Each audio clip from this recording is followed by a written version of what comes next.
Guys, এখন আমি চলে আসলাম মিউজিয়ামের, কোরআনের মিউজিয়াম। জবল নূরের পাশে যে মিউজিয়ামটা আছে, কোরআন নাজিল হয়েছিল যে জবল নূর, সেই জবল নূরের পাশে একটা মিউজিয়াম করছে নতুন। সেই মিউজিয়ামটাতে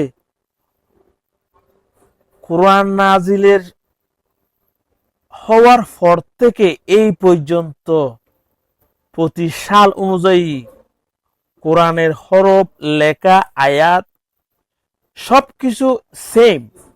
আল্লাহ পাক রব্বুল আলামিন যেভাবে নাজিল করেছেন নবী করিম সাল্লাল্লাহু আলাইহি ওয়াসাল্লামের উপর, ঠিক সেভাবে এখনো পর্যন্ত ঠিক সেভাবে বিদ্যমান আছে।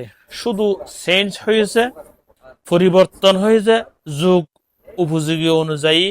আগেকার দিনে চামড়া দিয়ে লিখতো, এখন কাগজপত্র দিয়ে লিখে।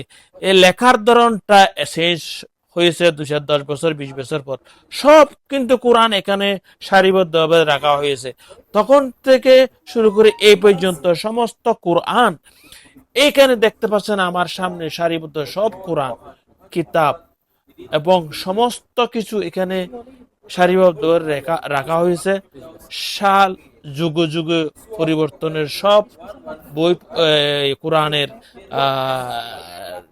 বাহিরের দৃশ্যগুলো যেভাবে পরিবর্তন হয়েছে ঠিক সেভাবে